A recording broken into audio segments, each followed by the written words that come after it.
the light of creation still hovered over the earth. But something was moving in the shadows.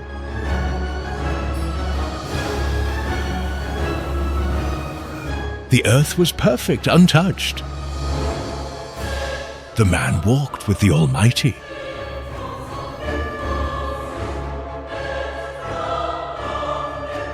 But all it took was a whisper, a choice, and everything changed forever.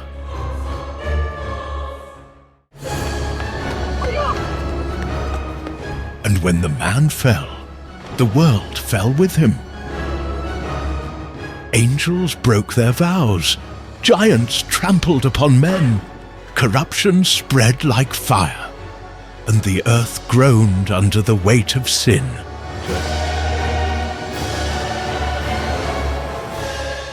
And then God spoke, and when God speaks, creation trembles.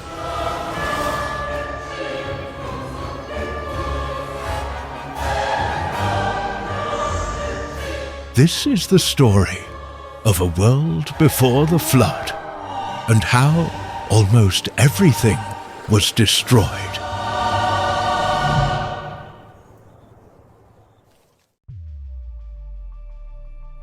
In the beginning, the world was a place of unimaginable splendor.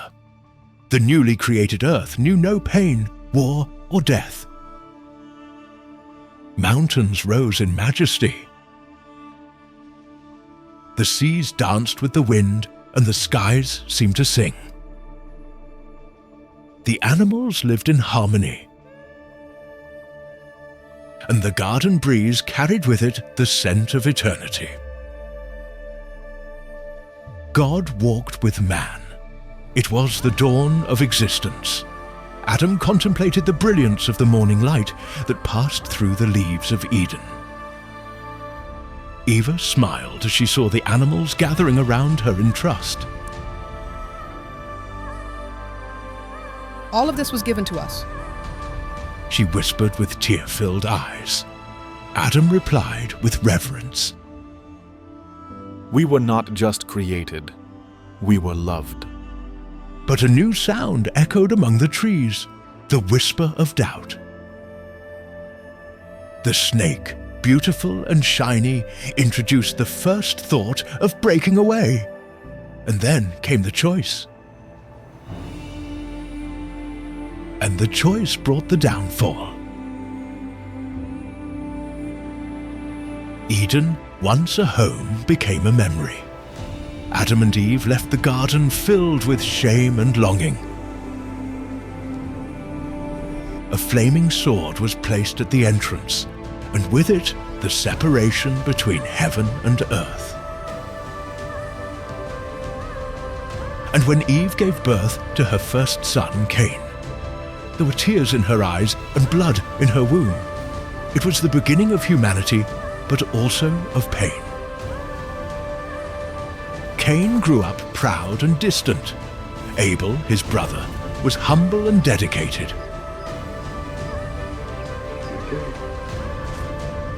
To the Lord, I will offer the best of my sheep, said Abel. Cain with bitterness replied, The fruit of the earth also has value. When God was pleased with Abel but rejected Cain's offering, jealousy turned into poison, and the field became a tomb.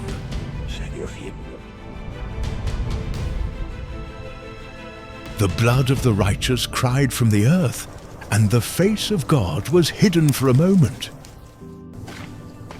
Cain, now a fugitive, left behind his mother's gaze and his father's silence. But life went on. Seven was born, and with him a lineage that still sought the Creator. Men lived for centuries. Births and deaths became like waves in an ocean of time. Knowledge was growing. Tents were erected, animals domesticated, metals shaped, melodies sung on the first harps and flutes. Civilization was born at a fast pace. The fertile plains became homes. The tribes became cities. Men named the winds, carved images, built altars. But few were those who invoked the name of the Lord. And among them emerged a man, Lamech, a descendant of Cain, a man of sharp words and a violent hand. I killed a man for wounding me. If the mark of Cain demands vengeance 7 times, mine will demand 77. It was a time of pioneering, but also of pride. Jabal, father of those who live in tents and raise cattle. Jubal, master of melodies, made bone flutes and harps with plant strings. Tubal-Cain, the blacksmith, forged spears and swords with the newly discovered metals. Art and war were born together. Beauty and destruction walked side by side. Cities were growing. Leaders became kings. Rough stone palaces rose in the valleys. Festivals, sacrifices, and altars dominated daily life.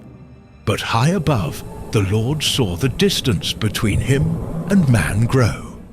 Faith was giving way to power. The search for the divine was replaced by self-exaltation. But not everything was lost. In the days of Enoch, people started calling upon the Lord again. There was still hope. Amidst the growing corruption, sparks of faith held on like embers in the dark.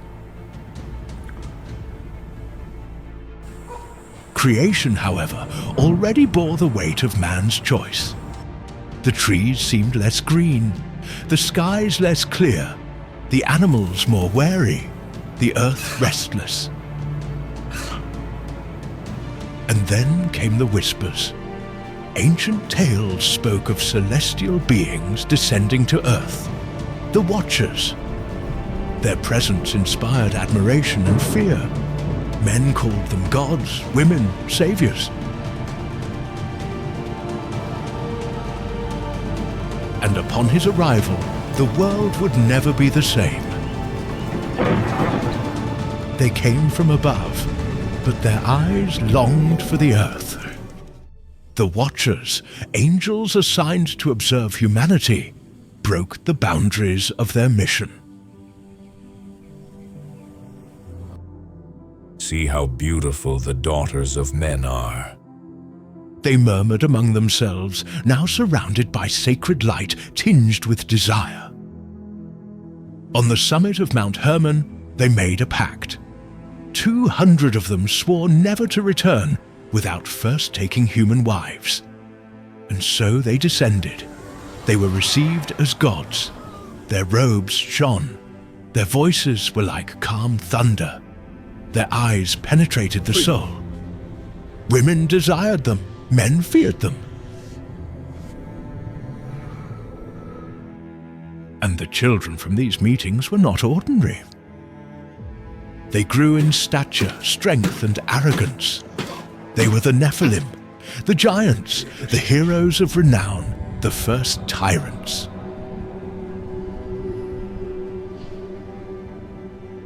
Cities started building statues in his honor.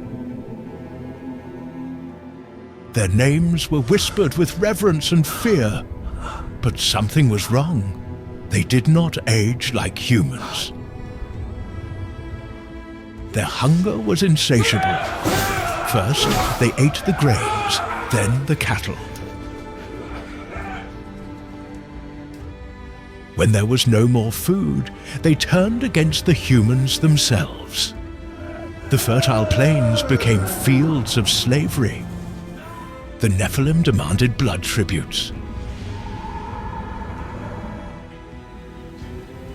The Watchmen, now corrupted, taught witchcraft, astrology, charms, genetic manipulation, hallucinogenic herbs, and weapons of war. The sky began to darken.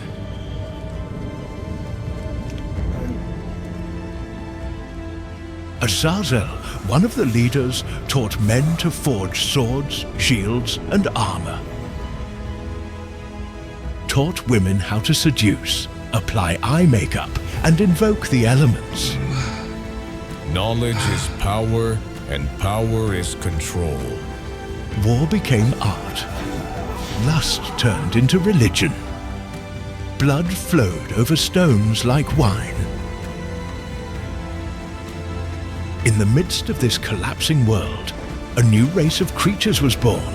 Hybrids, abominations, beasts crossed with men, winged serpents, men with eyes of fire and skin of iron, women with voices that drove people mad. Creation was being violated. And the heavens watched in silence, but not everyone was quiet. A man walked with God. His name was Enoch. Descendant of 7, he did not accept the course of earth. His eyes saw beyond the veil. His dreams were prophetic. In a vision, he saw the throne of God and heard, "Go and proclaim the judgment that will come." Enoch stood before the crowds and shouted, The Most High sees. Nothing is hidden. The watchmen will be judged. The giants will fall. The earth will be washed by waters never seen before. But they mocked him, laughed at his words, and tried to silence him. Enoch, however, was not afraid. He wrote everything on stone and skin scrolls. His records spoke of portals, celestial spheres, angelic hosts, and the day of the great judgment. One day, Enoch disappeared. He was no longer seen among men. They said that God had taken him for himself. The absence of Enoch deepened the darkness. Without warning and without limits, the Watchers continued their works. The forest started to wilt. The ground trembled. The stars seemed less bright. Nature itself groaned under the weight of corruption. The cry of the earth reached the heavens, and the Most High summoned his holy angels. What has been done cannot continue. The watchmen will be chained, their children extinguished, the land purified. The archangel Uriel was sent to Enoch, already among the heavens, to write the sentence of the fallen angels. Miguel, Raphael, and Gabriel prepared for the execution of judgment.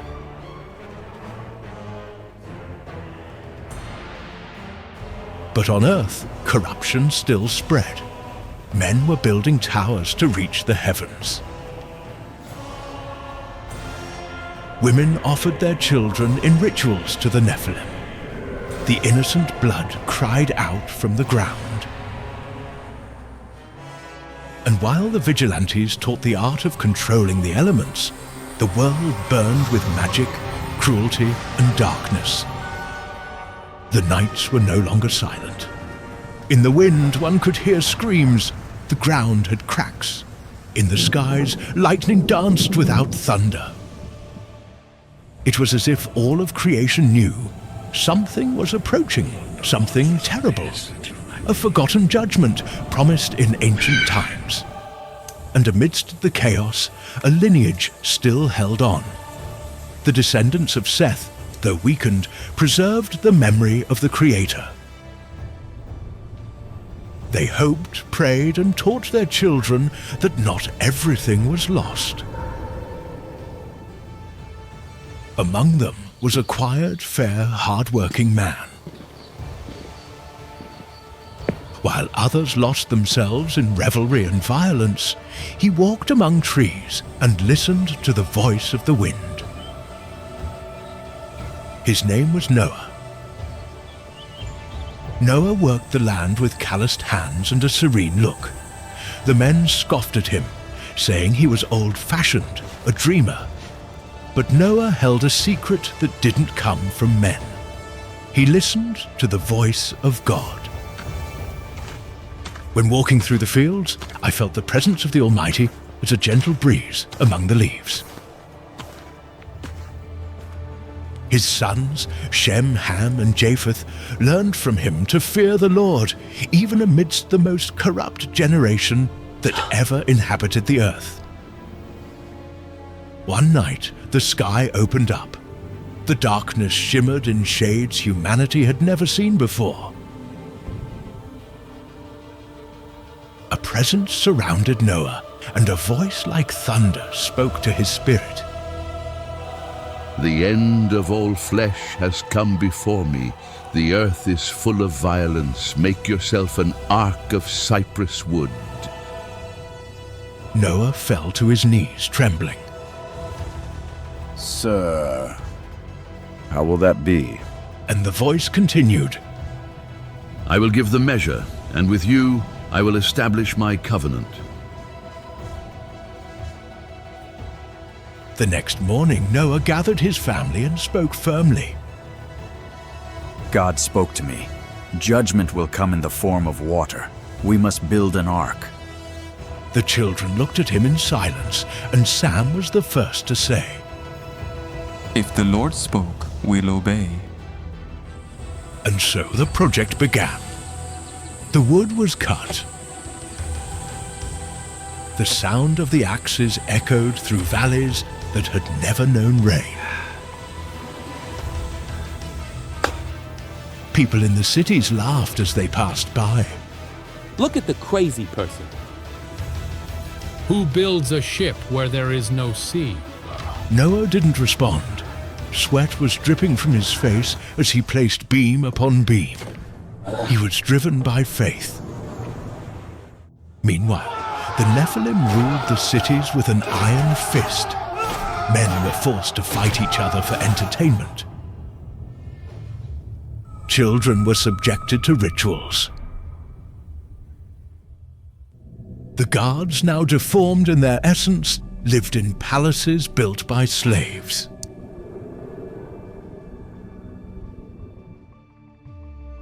The light that once shone had been replaced by deep darkness.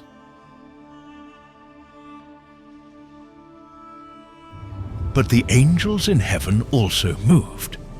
Michael was ordered to attack the Nephilims. With heavenly fury, he descended like a fiery storm, accompanied by hosts armed with swords of light. The heavens and the earth trembled. The giants fell in epic battles. Their voices shook the valleys. The earth opened fissures to swallow their carcasses. The watchmen were chained and cast into the depths, where eternal darkness awaited them. Noah kept going. The ark grew like a wooden fortress in the middle of the plain. 3 floors, hundreds of compartments, a house for the living. God sent the animals in pairs, guided by invisible instinct. Lions walked side by side with lambs. Eagles landed next to doves. The impossible became reality before the eyes of men. But still don't create. The parties continued, the orgies increased. The name of God was a subject of mockery.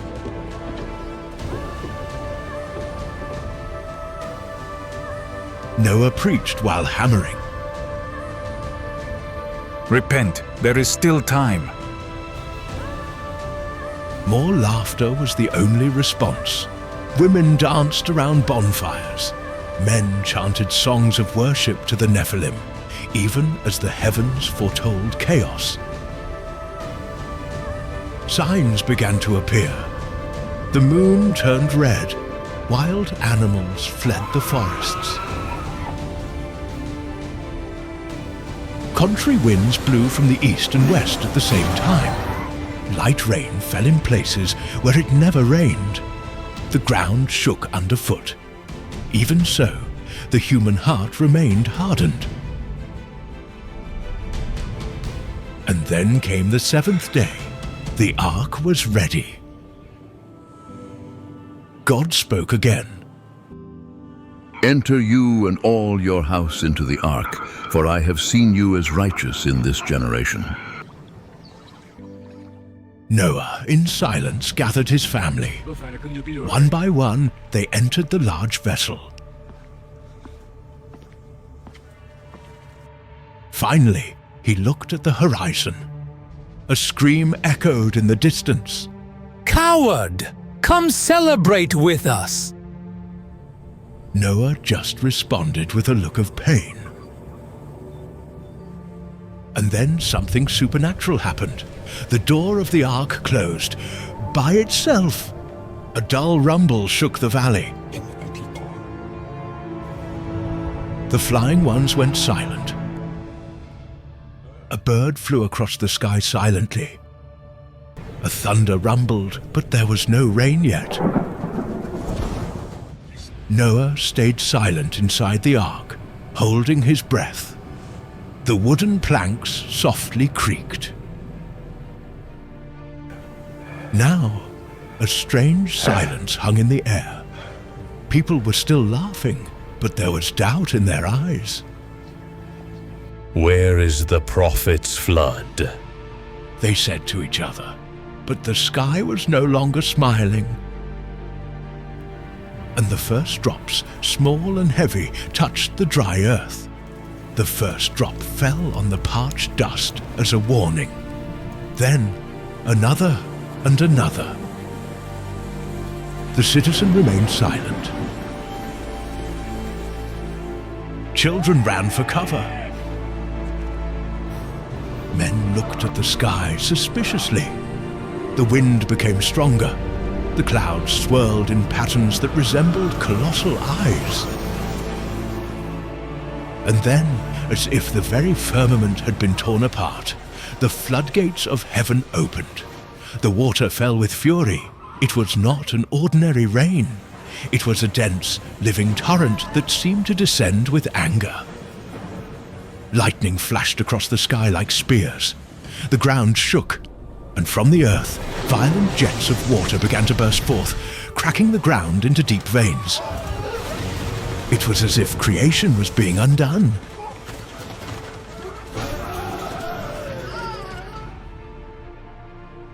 Inside the ark, Noah prayed silently.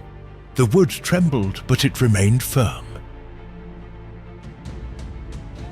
The animals, agitated, roared and howled in despair. The drops became waves, the puddles became rivers, the roads disappeared. The houses collapsed, the cities were swallowed.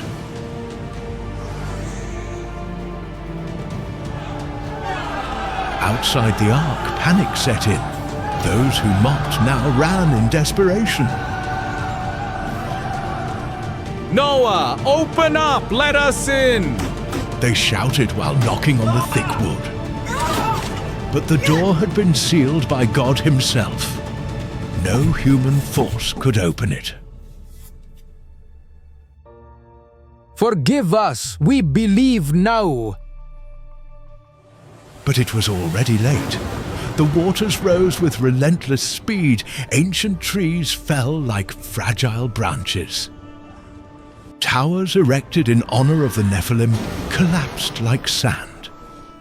The mountains began to disappear under the veil of the waters. The cries of men mingled with the roar of the waters and the thunder of divine wrath. The giants, once considered gods, tried to resist. With brutal blows, they attempted to hold back the currents. But the waters covered everything. One of them, in a desperate voice, roared, "We are eternal!" And then the waves swallowed him, silencing his arrogance forever. The altars of the Watchers were torn from the ground. The statues crumbled, the inscriptions faded. Profane knowledge, lust, sorcery, it was all submerged. The earth was being washed with tears and rage. The justice of God, ignored for generations, now fell like an avalanche. Inside the ark, Noah hugged his wife. Cam held Japheth's shoulders firmly.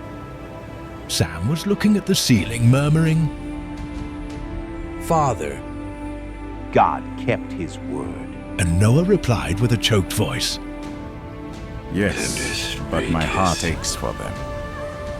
Outside, the sound of destruction was deafening.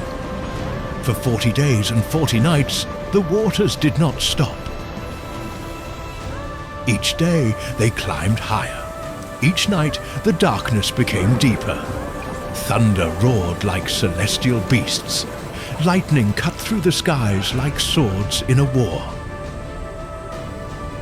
The land, once alive, now seemed to lament.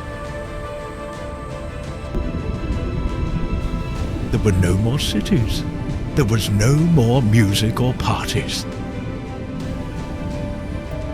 The Watchers were chained in the abyss of darkness. The Nephilim lay at the bottom of chaos. Humanity had been reduced to a single family, a remnant surrounded by wood, faith, and hope. The waters rose above the highest mountains. The Ararat, the Sinai, all the peaks were swallowed, and the world fell silent. There were no more screams. There was no more war. Only the sound of the wind, rain, and the ark floating amidst nothingness. Inside, days blended with nights. The sounds of the animals filled the inside. But the silence among humans was greater. Time seemed to have stopped. How many would still be alive? Cam asked in a whisper. Noah replied, None. And a tear ran down her face. On the water's surface, logs floated, torn clothes, remnants of buildings. It was the cemetery of the old world. What was once dominion is now ruin. The eagles no longer flew. The wild beasts lay lifeless. Human pride had sunk. But God had not forgotten his promise. Above the clouds, the light was still shining. The angels looked at the ark with reverence. What had survived inside was not just flesh, it was the hope of a new beginning.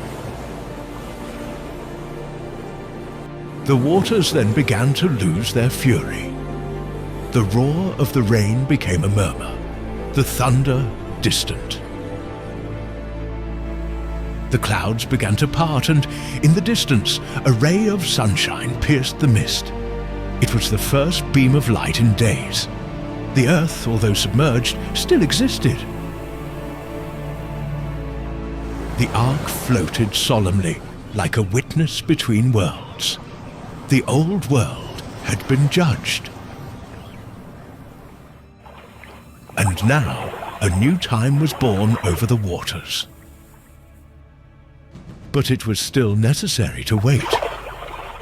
The sun timidly reappeared over a silent world, where Noah's ark solemnly floated on the waters that covered the entire earth. Shrouded by darkness and the sound of the sea, Noah kept his faith as days turned into months. When the rain stopped, the sky cleared and a fresh breeze filled the ark. Noah released a raven. Then a dove. And it was an olive branch that brought hope. With reverence, Noah thanked God. The waters receded, mountains emerged, and the ark rested on Mount Ararat. Then God spoke. Get out of the ark and be fruitful. The door opened, and the light bathed the interior like a blessing. Animals came out, free. Noah finally stepped on the ground and, in silence, built an altar to the God who judges but also renews. The sacrifice rose to the heavens, and God, moved, promised, "Never again will I destroy all flesh. As long as the earth endures, there will be sowing and reaping." Seal of this pact, a rainbow shone across the skies. And Japhet asked, "Is it a pact?" Yes. Between the sky and the earth. The earth, though wounded, was blooming again. Buds emerged among wet stones, birds sang, rivers carved new paths. Life was starting again. Noah's sons were working. Their wives were gathering roots. And the cold nights now brought stories and hope. Noah knew that evil still dwelt in the heart of humankind, but he also knew that God's love was greater. The ancient world, corrupted by giants and rebellious angels, had been buried by the waters. A new world was being born, and with it an eternal truth. The earth can be cleansed, but the heart of man still needs to be transformed.